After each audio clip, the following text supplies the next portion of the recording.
I'd heard of fracking before, in the States, where after extensive fracking, people are no longer able to drink their water. They are able to set fire to it, but it's not quite as useful. Those crazy Americans, I thought to myself, what are they like? So you can imagine my surprise when I saw this. It could give us cheap energy, but would it also blight the South's countryside? There's been a lot of talk today about the government's approval for extracting shale gas, and it may lead to exploration across the south of England. The gas is found in both the Weald and Wessex basins, a rock formation stretching from the Midlands to the south coast, and where licences have previously been issued for oil exploration. The Lancashire-based Quadrilla company also has a licence to drill in the village of Bolcombe in Sussex. Fracking coming to Bolcombe? I live very, very close to Bolcombe, and with videos of flammable taps in mind, I felt this was something I had to look into. Fracking, or hydraulic fracturing, is a process of drilling and injecting fluid into the ground at high pressure in order to fracture shale rocks and release natural gas, and then of course to sell it for money. The problem I see with this is that in doing so they'll be pumping millions of gallons of chemical-laden water into the ground. In fact, the water contains around 600 chemicals, and among the nastier ones are lead, uranium, mercury, methanol, hydrochloric acid and formaldehyde. Now, I realise they aren't just pumping the water into the ground willy-nilly. However, mistakes happen, and fracturing chemicals are nasty. There's already been 4 recorded incidents in America where fractioning fluid has been spilled, and 3 of those resulted in a lot of dead fish. So, curiosity piqued, I headed off to Bolcombe to meet some protesters and get their take on fracking. So you're here to protest fracking, I assume? No, I'm here to spiritually. We came on Monday. Yeah. Phil and I came on Monday, and we, being of spiritual nature, we decided to hold a small earth circle down by the gates. Could you explain to me what an earth circle is? An earth circle is a druid way of calling in the quarters earth, fire, wind and water. Okay. And within you is the spirit, and you stand in the centre. So what is your goal here? Is it to aid the protesters? It's to spiritually uphold them and give them the space to be able to say, we don't want this here.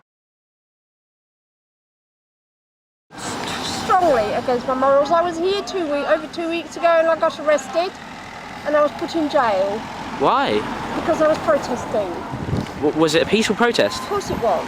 It is a peaceful protest. But the police get very, very heavy-handed and come and pick people off as they choose.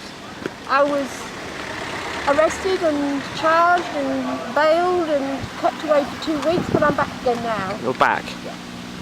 Right, now I know they're not fracking at the moment, but they are testing for fracking. So we want to stop it before it starts. Yeah. Yeah? How dangerous do you believe fracking to be? Well, I believe it's very dangerous. It poisons, it can leach into the water supply and poison the water. And without water, there is no life. So you're Phil? Yeah. Are you from Hastings as well? Yeah. Yeah, so as a druid, are you here to support the protesters or are you here to protest? Both. Both? Okay. So what's your main sort of goal here? To stop the drilling in the fracking, because it's going to poison the planet. Some people have actually turned the taps on and green water's come out. Green water, where do you know where this is? In Balcombe. In Bolcombe?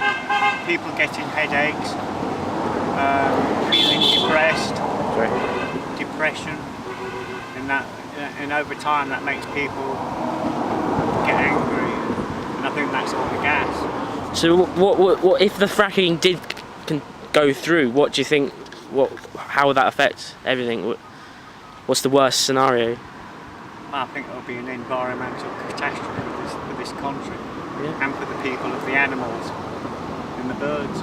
From what I've read, the dangers of fracking may be overhyped, and maybe the protesters are wrong or misguided, and it will all be fine. However, what I have seen is the potential for danger.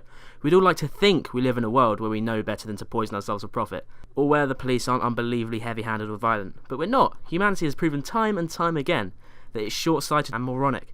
Could fracking be the metaphorical lead in the water? Sorry.